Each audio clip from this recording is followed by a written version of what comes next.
اعوذ باللہ من الشیطان اللعین الرجیم بسم اللہ الرحمن الرحیم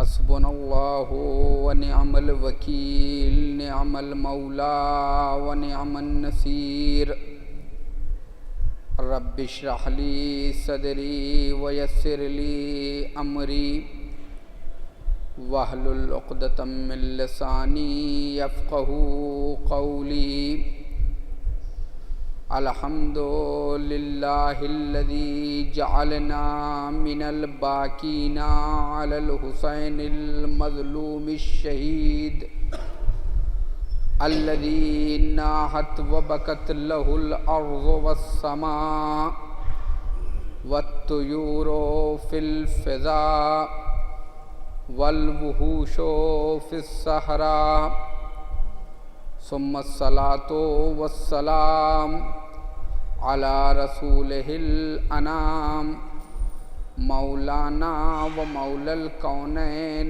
امام القبلتین جد الحسن والحسین ابی القاسم محمد وعلى أهل بيته الطيبين الطاهرين المعصومين المظلومين ولعنة الله على أعدائهم أجمعين من يوم ظلمهم وعداوتهم إلى لقاء يوم الدين أما بعد فقد قال مولانا ومقتدانا وهادينا امامنا السجاد علیہ الصلاۃ والسلام لا يصاب ان دین اللہ لا يصاب بالعقول الناقصة والآراء الباطلة والمقائيس الفاسدة لا يصاب إلا بالتسليم ومن سلم لنا سلم ومن اهتدى بنا هدي ومن دان بالقياس والرأي هلك درود پڑھ محمد وآل محمد. بزرگان مذہب و ملت، برادران ایمانی،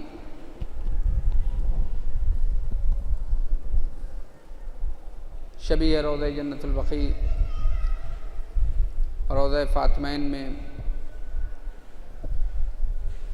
جہاں پر اور یہ امام سجاد علیہ الصلاۃ والسلام کی شب شہادت، لہذا حقیر نے آپ کی ایک حدیث کی تلاوت کا شرف حاصل کیا، جس میں حضرت ارشاد فرما رہے ہیں ان دین اللہ، بے شک دین خدا کو لا یصاب بالعقول الناقصہ، کہ دین خدا کو تک نہیں پہنچ سکتے، اللہ کے دین کا ادراک نہیں کر سکتے، اللہ کے دین کو سمجھ نہیں سکتے بالعقول الناقصہ، ناقص عقلوں کے ذریعے سے،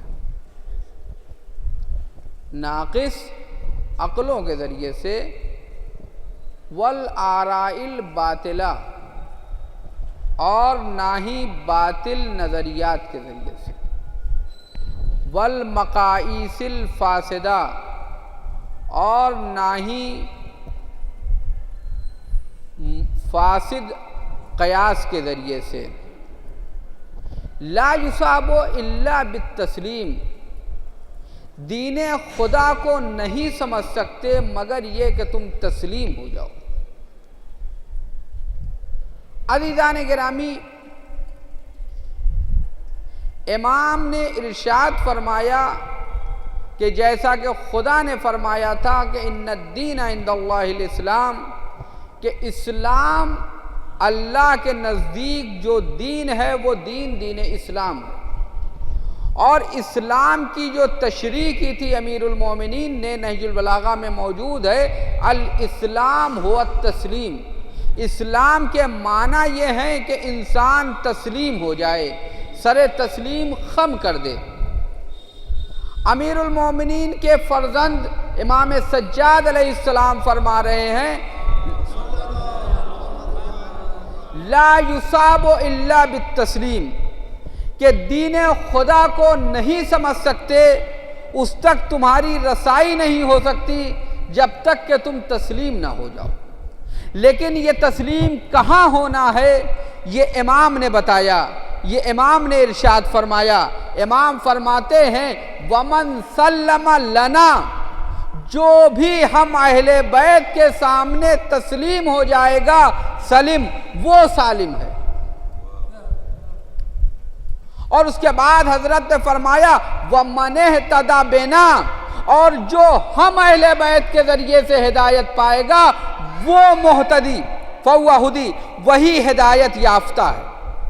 یعنی ہدایت بھی اگر سلامتی چاہتے ہو تب بھی در اہل بیت پہ آنا پڑے گا، اور اگر تم ہدایت چاہتے ہو تب بھی در اہل بیت پہ آنا پڑے گا۔ اور اس کے بعد امام فرماتے ہیں ومن دان بالقیاس والرائے، اور جو چاہتا ہے کہ قیاس کے ذریعے سے اور اپنی رائے اور نظریات کے ذریعے سے دین خدا کو سمجھے فہلکا، وہ ہلاک ہو جائے گا۔ یہاں پر امام علیہ السلام نے جو فرمایا کہ دین خدا کو اگر سمجھنا ہے تو دین خدا کیسے سمجھا جائے گا؟ کہ دین اللہ لا یصاب بالعقول الناقصہ، ناقص عقلوں کے ذریعے سے نہیں سمجھا جائے گا۔ اب یہ ناقص عقل کسے کہتے ہیں؟ تو امام نے فرمایا العقل ما عبد بہ الرحمن، عقل یہ ہے کہ انسان اللہ کی عبادت کرے، وَاقْتَصَبَ بِهِ الْجِنَانِ، اور عقل کے ذریعے سے انسان جنت کو حاصل کرے۔ پوچھنے والے نے اسی وقت امیر المومنین کے مخالف کے سلسلے میں پوچھا کہ یہ یزید کا باپ کیا ہے؟ تو آپ نے فرمایا ہی النکرہ، یہ عقل نہیں ہے بلکہ یہ مکاری ہے۔ امام علیہ السلام نے دیکھیے معصوم ہے، انداز بدلا ہے، وسیلہ بدلا ہے، ذریعہ بدلا ہے، لیکن جو مقصد امیر المومنین کا ہے وہی مقصد امام حسین کا بھی ہے، وہی مقصد امام سجاد کا ہے، وہی مقصد امام رضا کا ہے، وہی مقصد امام حسن عسکری کا ہے، وہی مقصد ہمارے مولا و آقا کا ہے۔ اب امام نے دعاؤں کے ذریعے سے بھی، امام نے جہاں حدیثیں ارشاد فرمائی وہاں پر دعاؤں کے ذریعے سے بھی تعلیم دیا۔ امام فرماتے ہیں ایک جگہ، دیکھیے ایک چیز عقل ہوتی ہے اور دوسری چیز عقل کے مقابلے میں جو آتی ہے وہ ہے انسان کی دیوانگی، وہ ہے انسان کا پاگل پن۔ امام نے اپنی دعا میں فرمایا کہ اے پروردگار، جو تیرے علاوہ کوئی محتاج کسی دوسرے محتاج کے آگے ہاتھ پھیلائے، یہ امام کی دعا ہے۔ فرماتے امام کہ اگر کوئی طلب کرے، طلب المحتاج الی المحتاج، کہ محتاج کی طرف طلب کرے، یعنی کیا مطلب؟ یعنی اللہ کے علاوہ کسی اور کی طلب مانگے، ہاتھ پھیلائے، تو کہا یہ صفا ہے، یہ پاگل پن ہے، یہ دیوانگی ہے۔ اب آپ سمجھے کہ عقل کسے کہیں گے؟ امام نے بتا دیا کہ پاگل پن، دیوانگی یہ ہے کہ انسان جو محتاج ہے وہ اپنے جیسے دوسرے محتاج کے سامنے سر تسلیم خم ہو، وہ اپنے جیسے دوسرے محتاج کے سامنے دست سوال دراز کرے۔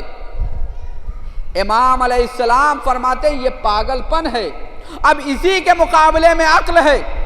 امام نے فرمایا کہ اگر دین خدا کو چاہتے ہو، جب اللہ کے علاوہ کسی اور کے آگے کوئی انسان ہاتھ پھیلائے گا تو جب یہ دیوانگی ہے، تو اگر اللہ کے سامنے کوئی ہاتھ پھیلائے گا تو یہی تو عقل ہوگی۔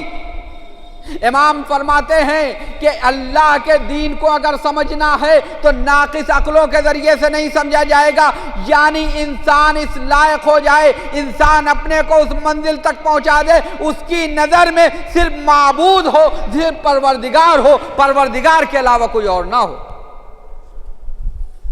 اور اس کے ایک صلوات پڑھیں، محمد وآل محمد۔ امام ارشاد فرما رہے ہیں کہ جو بھی امام ارشاد فرما رہے ہیں کہ اگر ناقص عقلوں کے ذریعے سے دین خدا کو نہیں سمجھا جا سکتا، توجہ چاہتا ہوں عزیزان گرامی، ناقص عقلوں کے ذریعے سے دین خدا کو نہیں سمجھا جا سکتا ہے، آرائل باطلہ، باطل آراء و نظریات کے ذریعے سے بھی دین خدا نہیں سمجھا جا سکتا، والمقائیس الفاسدہ، فاسد قیاس کے ذریعے سے بھی دین خدا نہیں سمجھا جا سکتا کہ کوئی کہے کہ ہم یہ سمجھیں۔ یہ امام اس زمانے میں بتا رہے ہیں، اگرچہ امام علیہ السلام کی امامت کا زمانہ یعنی 61 ہجری ہے، یعنی پیغمبر کی شہادت کے ٹھیک 50 سال بعد امام علیہ السلام کی امامت کا آغاز ہوتا ہے، لیکن ماحول بدل چکا ہے، مدینے کا، مکے کا ماحول بدل چکا ہے۔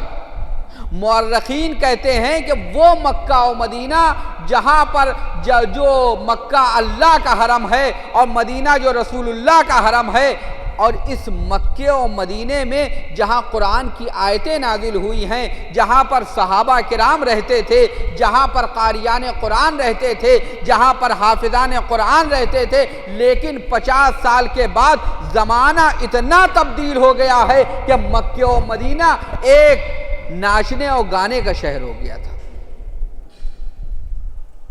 یعنی مکے کی ایک گانے والی عورت مدینے آئی تو مدینے کے اکثر لوگ اس کے استقبال کے لیے بیرون مدینہ گئے، اور جب وہ جانے لگی تو اس کو پہنچانے کے لیے مدینے کے باہر تک آئے۔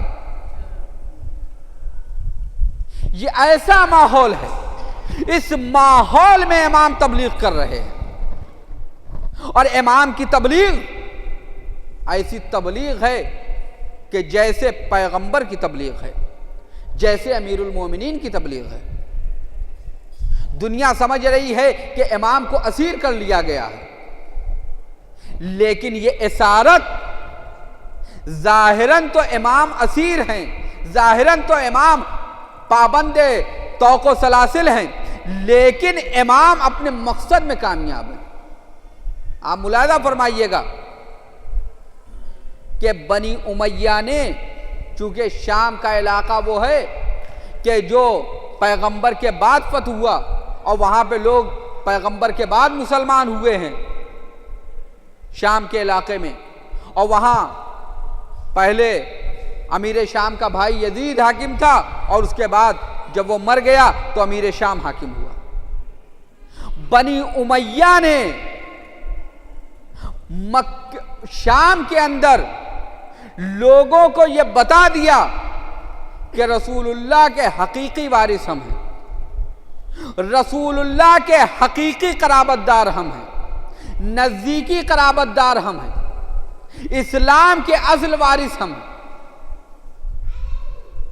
اور صرف یہی نہیں، بلکہ وہاں پر لوگوں کو اتنا گمراہ کیا کہ لوگ جانتے نہیں تھے کہ کوئی، آپ اکثر سنتے رہتے ہیں کہ جب امیر المومنین کی شہادت ہوئی ہے، امیر المومنین کے اوپر سب و شتم ہو رہا ہے، امیر المومنین کی شہادت ہوئی ہے، اور یہ خبر جب شام میں پہنچی تو شام والوں نے پوچھا کہ علی کو کہاں قتل کیا گیا؟ کہا مسجد میں۔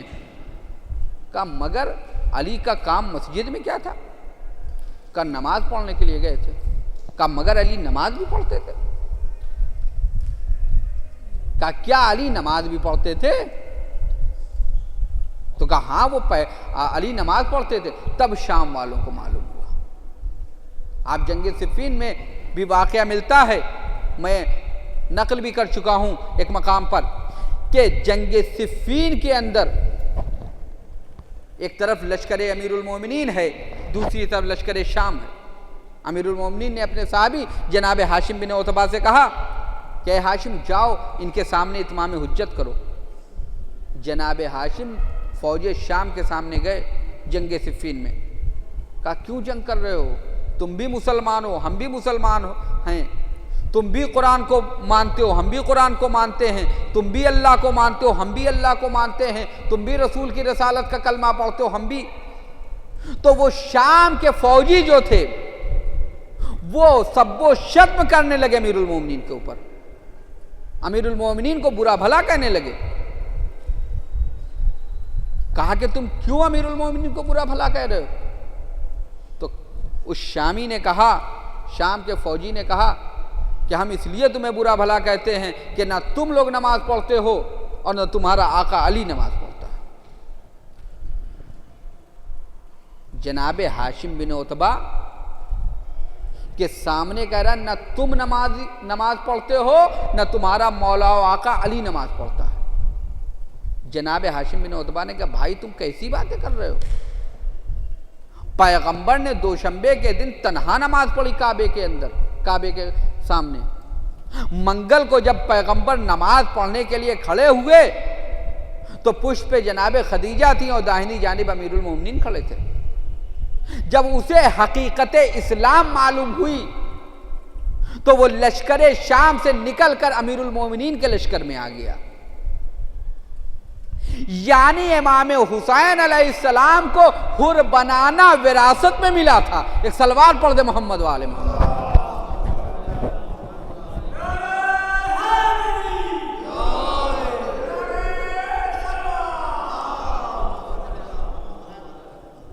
تو عزیزان گرامی، امیر المومنین کے خلاف اتنا سب و شتم، 70,000 ممبروں سے امیر المومنین کے اوپر سب و شتم ہو رہا ہے.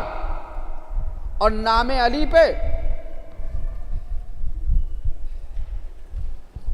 100 برس تک شام کے علاقے میں کسی بچے کا نام علی نہیں رکھا گیا.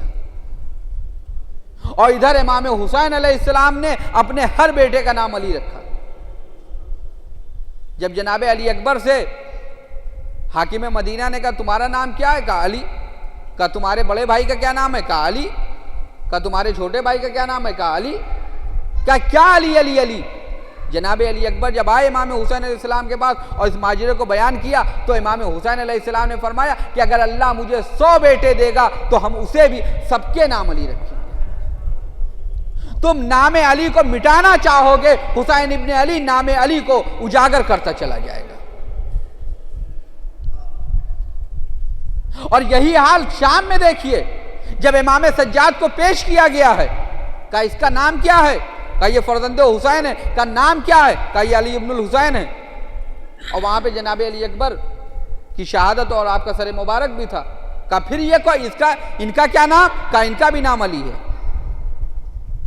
کہا کیا حسین نے اپنے ہر بیٹے کا نام علی رکھا تھا؟ جو قلق باپ کو تھا وہی قلق بیٹے کو بھی رہا. لیکن امام حسین علیہ السلام نے علی نام رکھا. یعنی ذکر اہل بیت سے بھی پریشانی تھی، اس پہ بھی پابندی لگائی گئی. اور کتنا بدنام کیا گیا. شام کے علاقے میں روایتیں کہتی ہیں کہ دن میں بچوں کو گوسفند کھیلنے کے لیے دی جاتی تھی حکومت کی طرف سے، اور رات میں بچوں سے چھین لی جاتی تھی. فوجی آ کے چھین لیتے تھے. اور فوجی آتے تھے چوروں کے بھیس میں اور ڈاکوؤں کے بھیس میں، اور وہ کہتے تھے میرا نام علی ہے. یعنی پرورش ہو رہی ہے بچوں کی. کس نام سے؟ کس کی مخالفت پہ؟ امیر المومنین کی مخالفت پہ. امیر المومنین کے خلاف اتنا پروپگنڈا ہو رہا ہے. بنی امیہ نے سارا زور لگا دیا کہ اہل بیت کو بدنام کر دیا جائے، نام علی کو بدنام کر دیا جائے، علی کے اوپر سب و شتم ہوتا رہے۔ لیکن عزیزان گرامی 40 برس محنت کی اس کے اوپر، 40 برس محنت کی ہے امیر شام نے، تب اس منزل پہ پہنچا کہ شام کے بچے نام علی سے نفرت کرنے لگے۔ لیکن کہتے ہیں کہ 100 سونار کی ایک لوہار کی، کہتے ہیں کہ 100 سونار کی اور ایک لوہار کی، 40 برس تک یہ کام کرتا رہا کہ شام والے اہل بیت سے دور ہو جائیں، نام علی سے یہ لوگ نفرت کرنے لگے۔ لیکن 40 برس کی تبلیغ ایک طرف ہے، امام سجاد کا چند منٹ کا خطبہ ایک طرف ہے، چند منٹ کا خطبہ ایک طرف ہے۔ امام سجاد نے چند منٹ جو خطبہ دیا ہے وہ خطبہ کس منزل پہ ہے؟ کیا آپ آئے کس طرح سے فرما رہے ہیں؟ جب پابند طوق و سلاسل ہیں، دربار یزید ہے، اور اس دربار میں ضمیر فروش خطیب گیا اور جانے کے بعد کہہ رہا ہے امیر المومنین کی شان میں گستاخی کر رہا ہے، امام حسین کے اوپر سب و شتم کر رہا ہے، اہل بیت کی توہین کر رہا ہے۔ دربار کس کا ہے؟ یزید کا۔ منبر کس کا ہے؟ یزید کا۔ فوجی کس کے ہیں؟ یزید کے۔ لیکن حیدر کرار کے لال کی ہیبت یہ دیکھیے، ایک مرتبہ فرماتے ہیں ویلک ایھا الخاطب، اے خاطب تیرے اوپر ویل ہو، تجھ پر وائے ہو۔ یزید کہہ رہا ہے بولو، امام سجاد نے کہا چپ ہو جا، چپ ہو گیا۔ امام بتانا چاہتے ہیں ہم حجت کبریا ہے، جب چاہے قوت گویائی لے لے، جب چاہے دے دے۔ ایک سلوات پڑھ دے محمد و آل محمد۔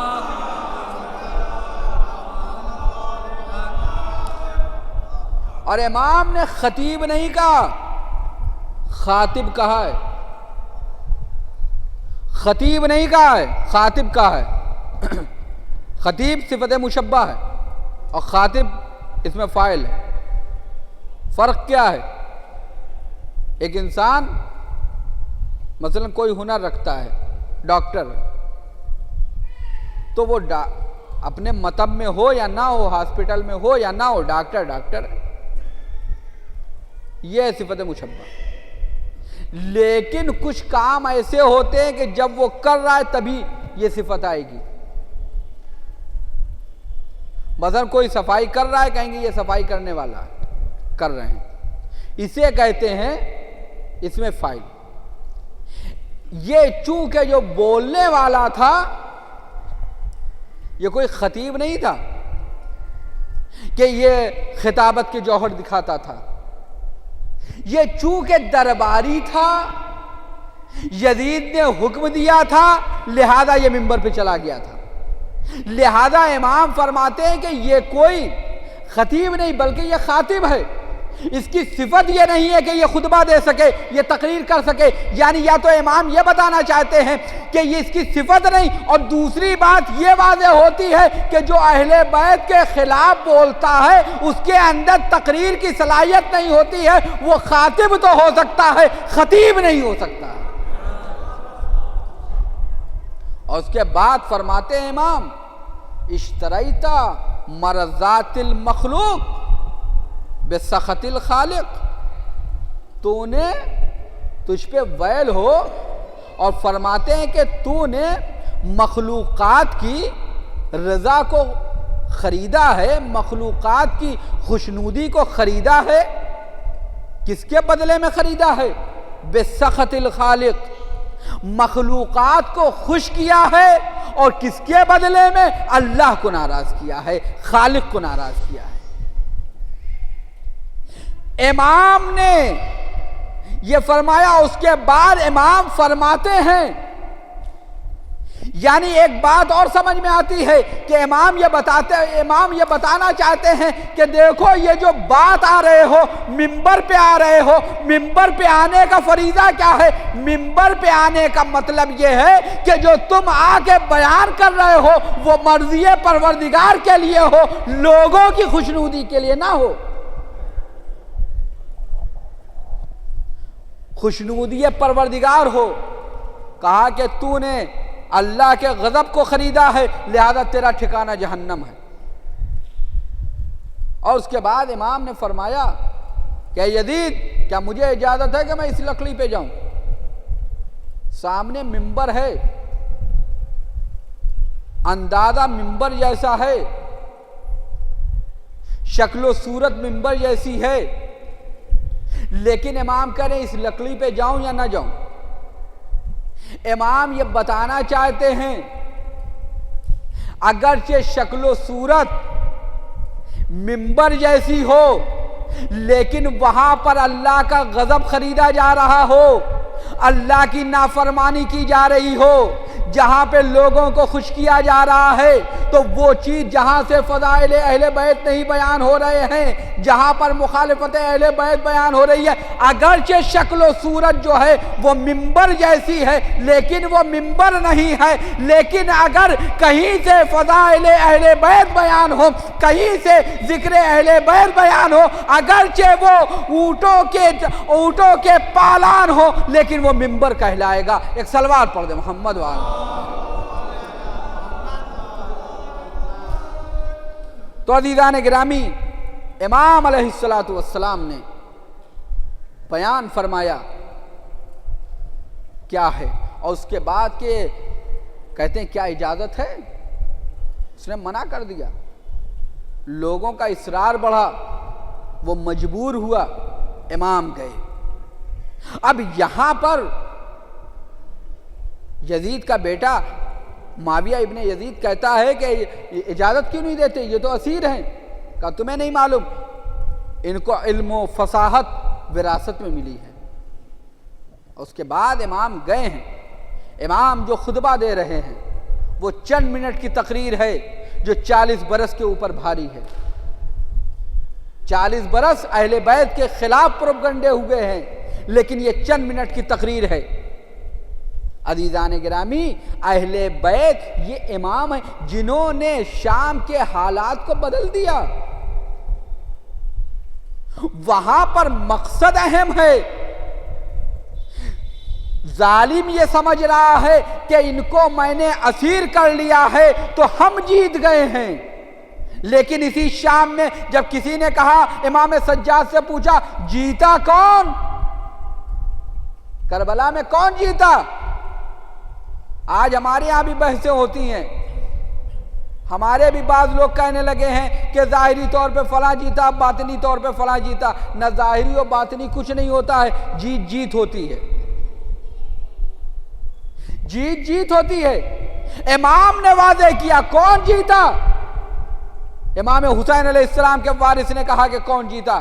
امام نے کہا کہ ابھی وقت ہو جائے اذان کا، اگر اذانوں میں اشہد ان محمد رسول اللہ کہا جا رہا ہے تو ہم جیتے ہیں، اگر اذانیں ہو رہی ہیں تو ہم جیتے ہیں، اگر نماز ہو رہی تو ہم جیتے ہیں، اگر نام رسول لیا جا رہا ہے تو ہم جیتے ہیں۔ عزیزان گرامی، یہ اذان نہیں ہے، یہ نماز نہیں ہے، یہ روزہ نہیں ہے، یہ حج نہیں ہے، بلکہ فتح حسین کا اعلان ہے۔ ایک صلوات پڑھ دے محمد و آل محمد۔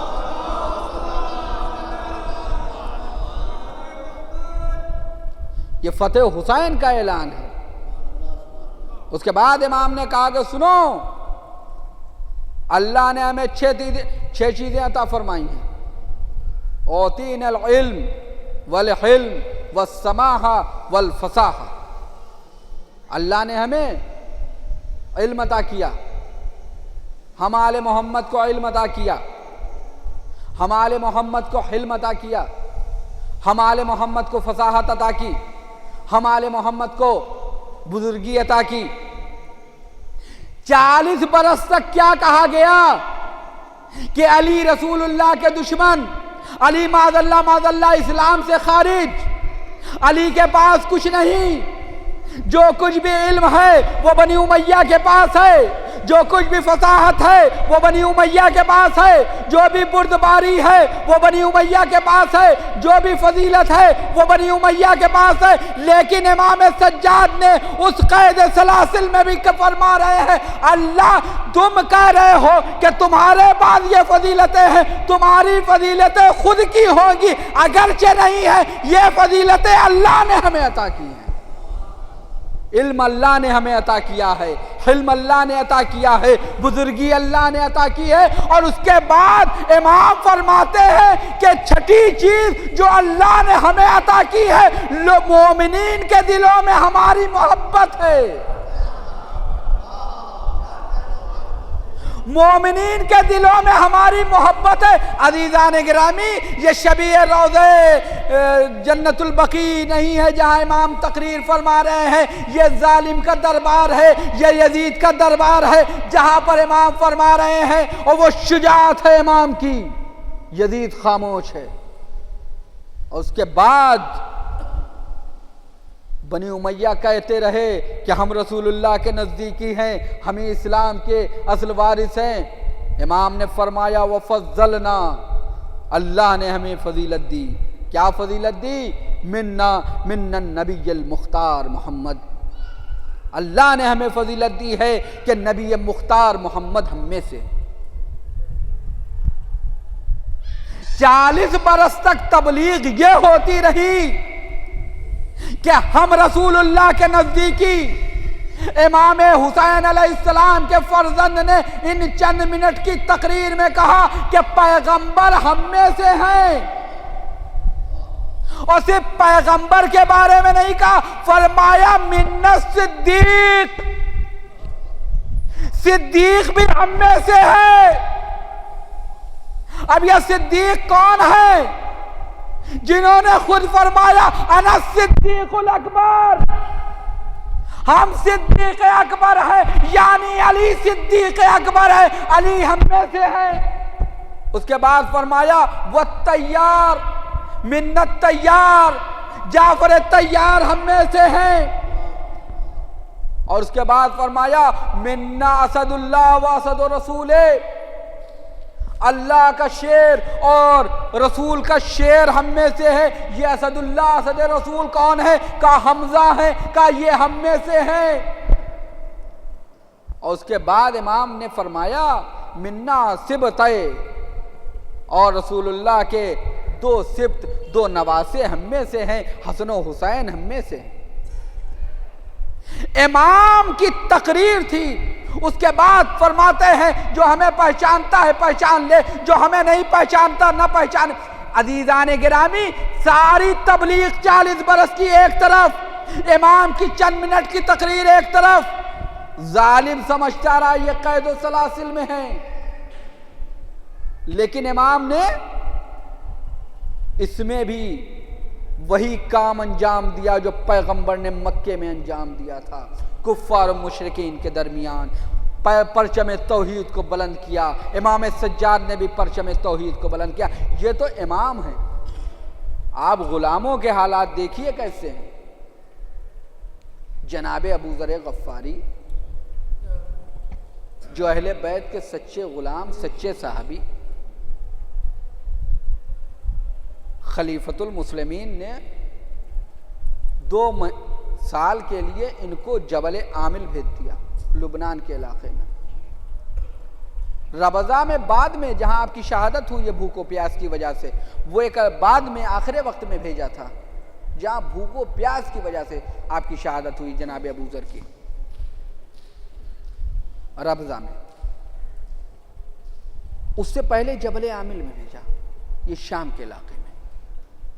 شام کے علاقے میں جو بھیجا، کس لیے بھیجا تھا؟ جلا وطن کر دیے گئے تھے۔ اور آپ کے سامنے عرض کروں کہ بنی امیہ نے بڑی پلاننگ سے کام لیا۔ امیر شام کے زمانے میں ان تمام لوگوں کا شام میں جانے پہ پابندی تھی جو فضائل اہل بیت بیان کر سکتے تھے۔ مدینے سے جناب ابو ذر کو بھیجا گیا شام، جناب زید بن سوحان کو شام بھیجا گیا، جناب مالک اشتر کو جلا وطن کر کے مدینے سے شام بھیج دیا گیا، لیکن تھوڑے دن رہے، امیر شام نے دیکھا کہ یہ فضائل اہل بیت بیان کر رہے ہیں، ان کو دوبارہ مدینے بھیج دیا، کہا یہ شام میں نہ رہیں۔ یعنی ایسے افراد سے بھی دور رکھا گیا جو فضائل اہل بیت بیان کرتے ہوں۔ جناب ابوذر کو جبل عامل بھیجا گیا، 2 برس رہے جناب ابوذر، لیکن کردار کیا ہے؟ جو کردار جناب ابوذر کا مدینے میں ہے، جو کردار جناب ابوذر کا شام میں تھا، وہی کردار جبل عامل میں ہے۔ ظالم یہ سمجھ رہا ہے، حاکم یہ سمجھ رہا ہے کہ ہم نے ان کو جلا وطن کر دیا ہے، ہم نے ان کو شہر بدر کر دیا ہے، ہم نے ان کو سزا دے دی ہے کہ یہ جبل عامل پہ ہیں، یہ مدینے میں نہیں ہیں، لیکن جناب ابوذر کہیں بھی رہیں کام وہی کریں گے جو رسول اللہ والا ہے، کام وہی کریں گے جو امیر المومنین والا ہے۔ نتیجہ کیا ہوا کہ ایک علمی سلسلہ قائم ہو گیا۔ شہید اول وہیں سے نکلے، شہید ثانی وہیں سے نکلے، شرف الدین وہیں سے نکلے، عباس موسوی وہیں سے نکلے۔ یہ جو بڑے بڑے علماء ہیں کہ جنہوں نے کتابیں لکھی ہیں، جنہیں راہ اہل بیت میں شہید کیا گیا ہے، یہ سب وہیں کی دین ہے۔ اور یہ کب ہوئے؟ جب جناب ابوذر نے اس کی تبلیغ کی تھی۔ تو جب غلام اس منزل پر ہے، غلام اس منزل پر ہے کہ اگر اسے جلا وطن کیا جائے، اسیر کر کے کسی جگہ 2 برس بھیجا جائے، تو وہاں سے علمی سلسلہ شروع ہو جاتا ہے، وہاں علماء کا سلسلہ شروع ہو جاتا ہے، وہاں شیعہ مدرسہ قائم ہو جاتا ہے۔ تو یہاں تو آقا کو اسیر کیا گیا ہے، شام میں ساری تبلیغ ایک طرف ہے، لیکن امام سجاد کا خطبہ ایک طرف ہے۔ فرمایا جو پہچانتا ہے پہچان لے، جو نہیں پہچانتا وہ بھی پہچان لے، میں علی ابن الحسین ابن علی ابن ابی طالب ہوں۔ اور اس کے بعد فرماتے ہیں انا ابن مکہ و منا، میں مکہ و منا کا بیٹا ہوں۔ انا ابن زمزم و صفا، میں زمزم و صفا کا بیٹا ہوں۔ یعنی مکے میں جو عبادت ہو رہی ہے وہ ہمارے ہی ذریعے سے ہو رہی ہے، جو زمزم کے نزدیک عبادت ہو رہی ہے وہ ہمارے ہی ذریعے سے ہو رہی ہے۔ اس عبادت کی روح ہم ہیں، اس عبادت کی حقیقت تک پہنچنا ہے تو ہمارے ذریعے پہنچنا ہوگا۔ ایک سلوات پڑھ دیں محمد وعلیہ۔ تو امام نے فرمایا اس عبادت کی روح ہم ہیں، امام نے فرمایا۔ اور عزیزان گرامی، امام نے جب یہ فرمایا، خطبہ دے رہے ہیں، فرمایا کہ ہم اس کے بیٹے ہیں جس نے حجر اسود کو اپنی رضا میں رکھا، یعنی ہم پیغمبر کے بیٹے ہیں۔ یزید کا باپ کہتا رہا 40 برس تک کہ ہم رسول اللہ کے وارث ہیں، امام سجاد نے صرف ایک بار جا کر کہہ دیا کہ رسول اللہ کے اصل وارث ہم ہیں، دین چاہتے ہو تو ہمارے ذریعے لو۔ یہ تبلیغ کی ہے امام سجاد نے۔ اور عزیزان گرامی، یہ کوئی معمولی بات نہیں ہے کہ امام کس زمانے میں کیسی تبلیغ کر رہے ہیں۔ اس زمانے میں، ان حالات میں انسان کا اپنا ایمان سالم رہے، یہ بڑی بات ہوتی ہے۔ اپنا ایمان سالم رہے تو یہ بڑی بات ہوتی ہے۔ انسان کا 2 وقت دماغ کام نہیں کرتا ہے۔ اگر اس کے پاس بہت زیادہ خوشی ہو جائے، کسی بڑے عہدے پہ پہنچ جائے، بہت مال و زر مل جائے، تو اس کا دماغ کام نہیں کرتا ہے، وہ اللہ کو بھول جاتا ہے، وہ اللہ کو بھول جاتا ہے، وہ رسول کو بھول جاتا ہے، وہ دین کو بھول جاتا ہے۔ وہ سوچتا ہے کہ ہم ہی سب کچھ ہیں، ہم ہر چیز پیسوں سے خرید لیں گے۔ اور جہاں کوئی بڑی مصیبت آئی، اس وقت بھی اللہ کے خلاف، اللہ کے سلسلے میں شکوہ کرنے لگتا ہے۔ اللہ کو ہم ہی دکھ رہے ہیں، ملک الموت کو ہمارے ہی گھر کا راستہ معلوم ہے۔ ساری باتیں ہوتی ہیں کہ نہیں ہوتی ہیں؟ ایک مشہور خطیب تھے، وہ فرماتے تھے کہ یہ تو کہیے کہ اللہ جسم و جسمانیات سے مبرہ ہے، ورنہ یہ انسان اتنے شکوے کرتا کہ اس کے کلیجے پر بڑے بڑے آبلے پہنچ جاتے ہیں۔ جہاں مرضی کے خلاف کوئی بات ہوئی کہ اللہ کو ہم ہی نظر آتے ہیں، لیکن امام سجاد علیہ السلام رسول اللہ کے وارث ہیں، جناب سیدہ کے پوتے ہیں، امیر المومنین کے وارث ہیں، امام حسن کے داماد ہیں، امام حسن علیہ السلام کے بھتیجے ہیں، امام حسین کے بیٹے ہیں، زین العابدین ہیں، سید الساجدین ہیں، ذو الصبرات ہیں، حجت خدا ہیں، لیکن اس وقت بھی سر سجدے میں۔ اور جب شام غریبہ کے ہولناک منظر میں بھی اب جناب سید سجاد کا سر سجدے میں ہے۔ یہ ہے زین العابدین، یہ ہے زین العابدین۔ دنیا پوچھتی ہے، عجیب طرح کے سوالات ہوتے ہیں۔ سوالات کیا ہوتے ہیں؟ نماز افضل ہے یا عزاداری افضل ہے؟ نماز افضل ہے یا عزاداری افضل ہے؟ یہ بتائیے، یہ سوال عقل مندی کا یا بیوقوفی کا ہے؟ یہ سوال عقل مندی کا یا بیوقوفی کا ہے؟ اب اس میں دو گروہ، اور یہاں تک ہو جاتا ہے کہ ایک دوسرے کی توہین، فتنہ و فساد۔ مومنین آپس میں ہم کہتے ہیں، زیارت میں پڑھتے ہیں، سلم لمن سالمکم حرب لمن حاربکم۔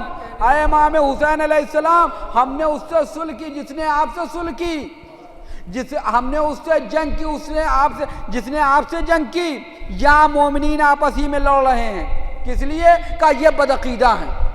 یہ دیکھیے، نماز کی تبلیغ زیادہ کرتے ہیں، اچھا یہ گمراہ، یہ لوگ نماز ہی نہیں پڑھتے۔ لیکن یہ کون بتائے گا کہ نماز کیا ہے اور عبادت کیا ہے اور عزاداری کیا ہے؟ ہم بھی عزادار ہیں، آپ بھی عزادار ہیں، لیکن امام حسین علیہ السلام کا سب سے بڑا عزادار اور سب سے پہلا عزادار واقعہ کربلا کے بعد اگر کوئی ہے تو سید سجاد ہے۔ ان سے بڑا کوئی عزادار نہیں ہوگا، ان سے بڑا کوئی عزادار نہیں ہوگا۔ ابھی 9 ربیع الاول آئے گی، یہ سارے آنسو خوشی میں اور گناہوں کی طرف بھی انسان چلا جائے گا۔ وہ باتیں ہوں، زبان پہ وہ کلمات آنے لگیں گے کہ جو اللہ کی گناہ کے طرف لوگوں کو دعوت دیتے ہیں۔ رسالہ حقوق میں امام نے سارے باتیں بیان کی ہیں، لیکن امام سجاد علیہ السلام، امام حسین کے سب سے بڑے عزادار اور اصلی عزادار کون ہے؟ امام سجاد ہیں۔ لیکن جہاں یہ سب سے بڑے عزادار ہیں، وہی زین العابدین ہے، سید الساجدین ہے۔ کنیز کہتی ہے کہ میں نے دن میں کبھی آقا کے لیے دسترخوان نہیں بچھایا، رات میں کبھی بستر نہیں بچھایا۔ سید سجاد کا جو مصلی تھا وہی فرش عزا تھا، جو فرش عزا تھا وہی مصلی تھا۔ ٹکرانے کی بات نہیں ہے۔ اگر سید سجاد، اگر عزاداری کرنا ہے تو سید سجاد سے سیکھو، عبادت کرنا ہے تو سید سجاد سے سیکھو۔ تم کیا جانو کہ عبادت کسے کہتے ہیں؟ تم کیا جانو کہ عزاداری کہتے ہو؟ میرا دل یہ کہتا ہے، میرا دماغ یہ کہتا ہے۔ آپ کی کیا حیثیت، آپ کے دماغ کی کیا حیثیت؟ امام نے فرمایا، ان دین اللہ، اللہ کے دین کو نہیں سمجھ سکتے، نہیں سمجھ سکتے بالعقول الناقصہ، اپنی ناقص عقلوں سے نہیں سمجھ سکتے، اپنے فاسد عقیدوں سے نہیں سمجھ سکتے، اپنے فاسد نظریات سے نہیں سمجھ سکتے۔ دین خدا کو سمجھنا ہے، ہم سے سمجھو، ہم سید سجاد ہیں، ہم عزادار ہیں، ہم زین العابدین ہیں۔ ایک صلوات پڑھ دے محمد وعلا۔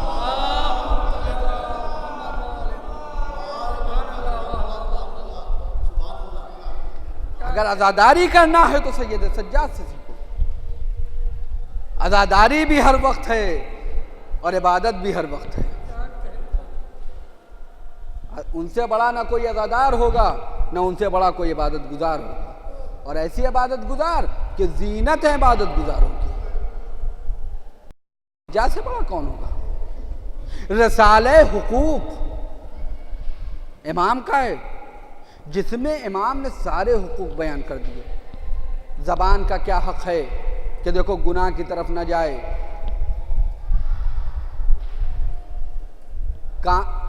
کان کا کیا حق ہے، کان کا کیا حق ہے، ہاتھ کا کیا حق ہے کہ کوئی گناہ کی طرف نہ جائیے، اس کا حق ہے. مؤذن کا کیا حق ہے کہ یہ اذان دینے والے کو انسان حقیر سمجھتا ہے، لیکن کہا کہ یہ یاد رکھنا یہ وہ ہے جو تمہیں عبادت خدا کی طرف بلاتا ہے. امام جماعت کا کیا حق ہے، باپ کا کیا حق ہے، ماں کا کیا حق ہے، اولاد کا کیا حق ہے کہ اولاد کے ہر کام میں تم شریک ہو، لہذا اس کی تربیت ویسے ہی کرو.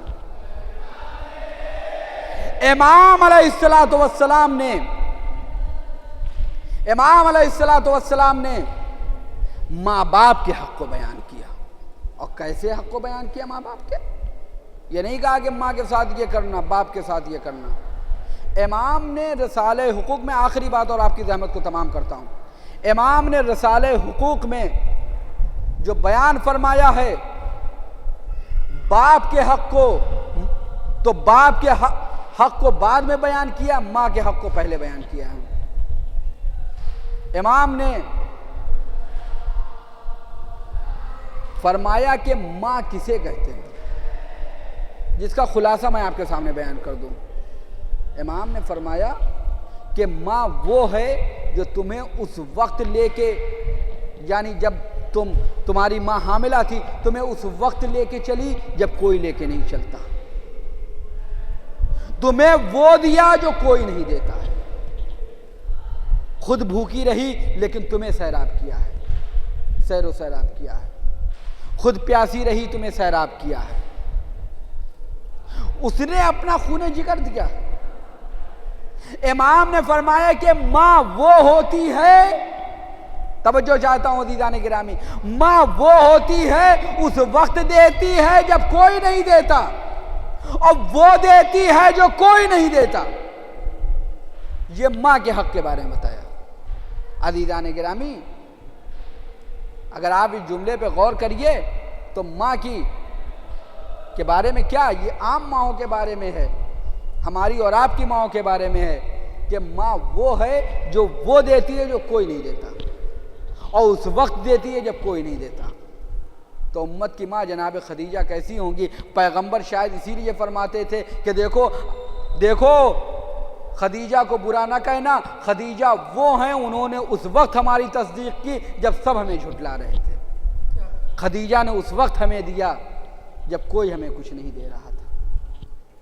پھر امام نے باپ کے سلسلے میں بتایا کہ باپ کسے کہتے ہیں. امام نے فرمایا کہ باپ تمہاری اصل ہے اور تم اس کی فرع ہو.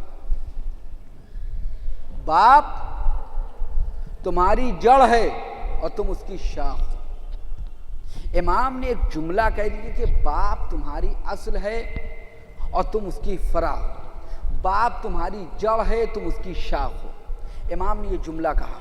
آپ غور فرمائیے گا عزیزان گرامی، امام کے جملے پہ آپ نے دیکھا ہوگا کہ وہ جڑیں، وہ ڈالیں اور وہ تمام شاخیں اس وقت تک سرسبز و شاداب رہتی ہیں جب تک ان کا تعلق جڑ سے ہوتا ہے. جہاں ان کا رابطہ جڑ سے ختم، جہاں ان کا رابطہ جڑ سے ختم ہوا، اصل سے ختم ہوا، وہیں سوکھ جاتی ہے. پھر یہ سمجھ لیجئے وہ کٹی ہوئی پتنگ کی طرح ہوتی ہے، کب گرے، کہاں گرے، کیسے گرے، کسی کو کچھ نہیں پتا ہوتا ہے. امام فرماتے ہیں کہ باپ تمہاری اصل ہوتا ہے، تم اس کی جڑ ہو. جب تم چاہتے ہو دنیا میں کامیاب رہو، آخرت میں کامیاب رہو، تو اپنی جڑ سے وابستہ رہو. اور عزیزان گرامی آج دنیا میں جو مسلمان پریشان ہے اس کی وجہ یہ ہے کہ وہ اپنے اسلامی باپ کو بھول گیا ہے۔ پیغمبر نے فرمایا انا والی ابوا ہذہ الامہ، ہم اور علی اس امت کے باپ ہے۔ اگر مسلمان چاہتا ہے کامیاب ہو، سر اٹھا کے زندگی گزارے، تو سیرت رسول پہ چلے، سیرت علی پہ چلے۔ ایک سلوات پڑھ دے محمد والا۔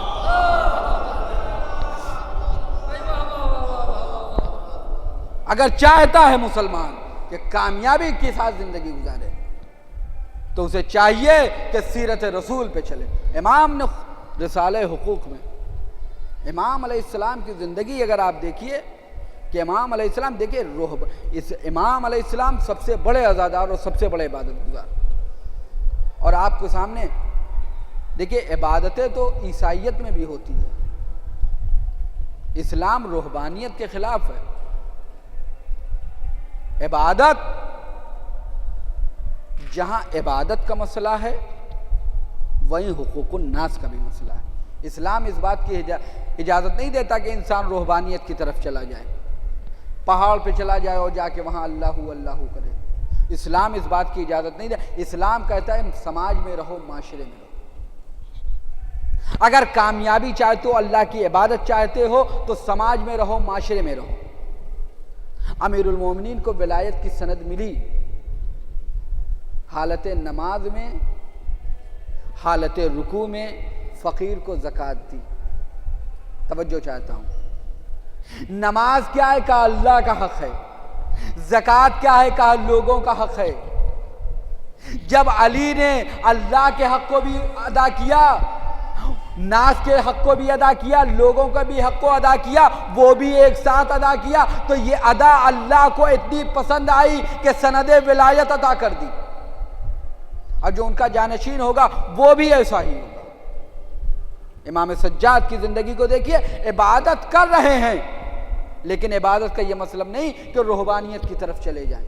عبادت کر رہے ہیں، عبادت کر رہے ہیں، مسجد میں عبادت کر رہے ہیں، گھر میں عبادت کر رہے ہیں، پوری زندگی عبادت ہے امام کی۔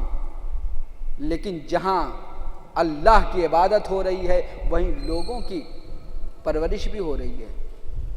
1,00,000 غلام اپنی جیب خاص سے خرید کر راہ خدا میں آزاد کر دیا۔ 1,00,000 غلام، یہ امام سجاد پرورش کرتے تھے، خریدتے تھے غلام، سال بھر ان کو رکھا، ان کو دین کا علم دیا، اس کے بعد آزاد کر دیا۔ عید کے دن ان کی عیدی یہ ہوتی تھی کہ انہیں آزاد کر دیا، اور جب ایک دن عید کی نماز کے بعد سب غلاموں کو معلوم ہے ابھی آقا آئیں گے، نماز عید کے بعد گلے ملیں گے اور کہیں گے تم لوگ سب آزاد ہو۔ سب خوشی منا رہے ہیں لیکن ایک غلام رو رہا ہے۔ امام نے کہا کیوں؟ تمہیں آزادی کی اپنی خوشی نہیں؟ تو کہنے لگا مولا آپ کی قربت میں غلامی اچھی ہے اس آزادی سے جو آپ سے دور کر دے۔ آپ نے کب ہمیں غلام سمجھائی؟ آپ نے اپنے بیٹوں پہ ہمیں فضیلت دی، برتری دی، آپ نے اپنے بھائیوں پہ ہمیں برتری دی، بہتر سے خود اپنے سے زیادہ اچھا کھانا کھلایا، اچھا لباس پہنایا۔ یہ وارث علی ہیں۔ ایک قیمتی کرتا خریدا، قمبر تم پہن لو، تم جوان ہو، آقا آپ امیر المومنین ہیں، کانی قمبر کیسی باتیں کرتے ہو، تم جوان ہو، تمہارے اپنے شوق ہے، یہ قیمتی کرتا تم پہنو، کم قیمت کرتا علی پہن لے گا۔ یہ ہے کردار، یہ ہے سیرت رسول، یہ ہے سیرت امیر المومنین، یہ ہے سیرت ائمہ۔ کیسا حق!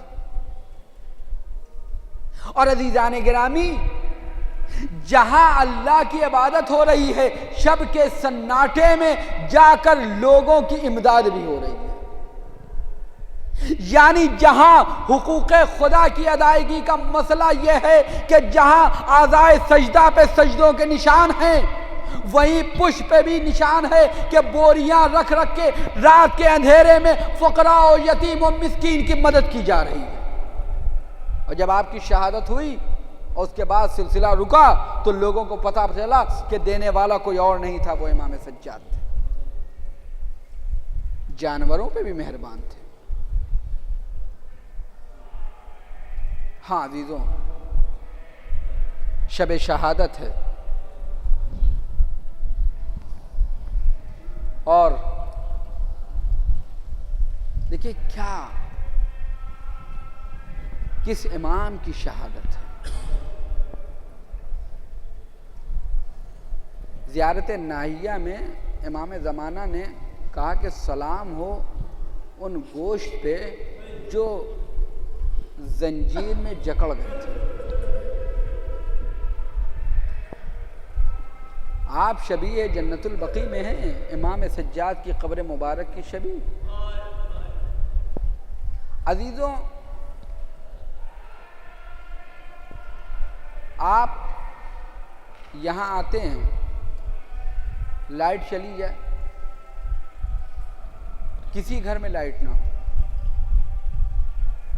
لیکن جہاں جہاں روضے ہیں وہاں وہاں چراغ جلتا رہتا ہے۔ یہ ہمارے یہاں کا ہے۔ آپ کربلا چلے جائیے، نجف چلے جائیے، مشہد چلے جائیے، ایران عراق کی زیارت کریے، ذاتی مشاہدہ ہے۔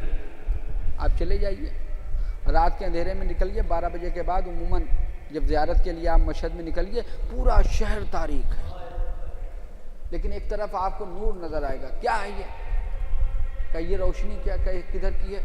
کہ یہی تو حرم ہے امام رضا علیہ السلام کا۔ عالم غربت میں امام رضا کی شہادت ہوئی ہے، لیکن اگر آپ دیکھیے رات کے اندھیرے میں بھی ہوٹل کی چھت یا ادھر ادھر کہیں سے دیکھیے ہر پورا شہر تاریک ہوگا، لیکن اگر کہیں روشنی ہوگی تو وہ امام رضا کا حرم ہوگا۔ آپ نجف میں جا کے دیکھیے، نجف عراق میں ابھی بھی لائٹ وغیرہ کی مشکل آتی ہے۔ آپ دیکھیے رات کے اندھیرے میں جنریٹر چلتے ہیں وہاں پر، لیکن اگر رات کے اندھیرے میں نجف کی گلیوں سے نکلیے ہر طرف آپ کو تاریک نظر آئے گا، ٹارچ لے کے جانا پڑے گا۔ لیکن اگر ایک جگہ آپ کو روشنی بہت زیادہ نظر آئے گی کہ کیا کہا یہ امیر المومنین کا روضہ ہے۔ عزیزوں، یہ لوگ عالم غربت میں شہید ہوئے، لیکن مدینے والے، آپ مدینے میں جائیے مسجد النبوی جگمگا رہی ہے، اور ایک گوشہ تاریخ ہے۔ پوچھئے یہ گوشہ تاریخ کیسا ہے؟ کہا یہیں تو زین العابدین کی قبر ہے، یہیں تو حسن مجتبیٰ کی قبر ہے، یہیں تو محمد باقر کی قبر ہے، یہیں تو جعفر صادق کی قبر ہے۔ عزیزوں، تاریخ اہل بیت میں مدینے میں دیکھیں، امام حسین علیہ السلام سے معذرت کے ساتھ کہ آقا آپ عالم غربت میں شہید ہوئے، آقا آپ عالم غربت میں شہید ہوئے، لیکن جو لوگ مدینے میں شہید ہوئے ہیں ان پہ کیا گزر گئی؟ وہ تو اپنے وطن میں تھے۔ تاریخ اہل بیت میں اگر مدینے میں کوئی جنازہ بڑی شان و شوکت کے ساتھ اٹھا ہے تو وہ جنازہ امام سجاد علیہ السلام کا ہے۔ پہلا جنازہ رسول اللہ کا تھا۔ مولانا روم کہتے ہیں اہل دنیا کار دنیا ساختن، مصطفیٰ را بی کفن انداختن۔ دوسرا جنازہ شب کی تاریکی میں اٹھا، اے علی مجھے رات میں غسل دینا، اے علی مجھے رات میں کفن پہنانا، اے علی مجھے رات میں حنوط کرنا، اے علی مجھے میری رات میں نماز پڑھنا، اے علی مجھے رات میں دفن کرنا۔ دوسرا جنازہ رات کی تاریکی میں نکلا، اور تیسرا جنازہ مدینے میں دن کے اجالے میں تو نکلا تھا، لیکن جب امام حسین اپنے بھائی کے جنازے کو لے کے چلے ظالموں نے تیر بارانی کر دی۔ ارے حسن کے جنازے پہ تیر ہیں۔ ہاں عزیزوں، شہادت حسین کے بعد اب جب امام سجاد کی شہادت ہو رہی ہے تو جنازہ بڑی شان و شوکت کے ساتھ نکلا۔ عجب نہیں کربلا کا رخ کیا ہو، اے بابا آج ہمارا جنازہ مدینے میں بڑی شان و شوکت کے ساتھ نکل رہا۔ اے بابا آپ کا جنازہ خاک و خون میں غلطا تھا۔ جزاکم ربکم خیر الجزا۔ ہاں عزیزوں، امام سجاد علیہ السلام کو غسل دیا گیا۔ غسل دیتے دیتے غسالہ نے ایک مرتبہ امام باقر علیہ السلام سے پوچھا کہ یہ بتائیے کہ یہ جسم پہ نشان کیسے ہیں، یہ گلے پہ نشان کیسا ہے، یہ کمر پہ نشان کیسا ہے، یہ پشت پہ نشان کیسا ہے؟ کہا ارے یہ اعضائے سجدہ کے نشان ہیں، ارے یہ شام کے نشانات ہیں، اور کہا یہ پشت پہ، کہا ارے یہ بیواؤں یتیموں کی امداد کے نشانات ہیں۔ ہاں عزیزوں، یہ امام جا رہے ہیں۔ امام علیہ السلام کتنے رحیم امام، کتنے کریم امام تھے۔ امام نے ایک اونٹنی ہے امام کی، ایک ناقہ ہے امام کا، امام نے اس کے ساتھ 25 حج کیے ہیں، لیکن ان 25 حج میں کبھی بھی اس اونٹنی کو ایک چابک بھی نہیں مارا تھا۔ اس کو جیسے ہی پتہ چلا اس کا صاحب اس دنیا سے رخصت ہو گیا ہے، جنت البقیع میں پہنچی، ارے اس اونٹنی نے قبر مبارک پہ سر کو رکھ دیا، رونے لگی۔ امام باقر علیہ السلام کو پتا چلا، امام باقر گئے، اس کو لے کر آئے، لیکن امام باقر کے کہنے پہ وہ آ گئی، لیکن فوراً پھر چلی گئی۔ لوگوں نے کہا آقا ارے وہ اونٹنی پھر چلی گئی بقیع میں، آپ کے والد کی قبر پہ بیٹھی ہے، کنارے بیٹھی ہے، گریہ کر رہی ہے۔ کہا اسے چھوڑ دو، میرے والد نے کبھی اسے ایک چابک نہیں مارا تھا۔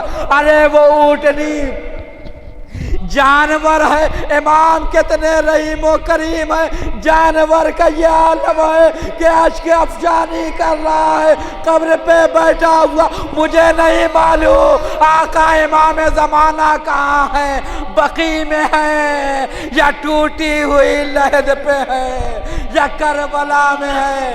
اے مولا جہاں بھی ہو ہمارا سلام، جزاکم ربکم خیر الجزا۔ ہاں عزیزوں، جب جانور کا یہ عالم ہے کہ فراق نہیں برداشت کر پا رہا، سوچئے امام باقر نے کیسے برداشت کیا؟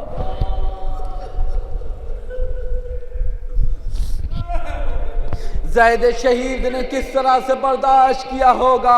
ہاں عزیزوں، بڑی شان و شوکت کے ساتھ جنازہ اٹھا، بقیع میں لا کے دفن کر دیا گیا، لیکن میں کہوں گا اے مولا آپ کو غسل و کفن تو ملا، آپ کا جنازہ بڑی شان و شوکت کے ساتھ آپ کے وطن میں دفن کر دیا گیا، لیکن ہائے کربلا، ہائے کربلا، کربلا میں ایسا کچھ نہ ہوا۔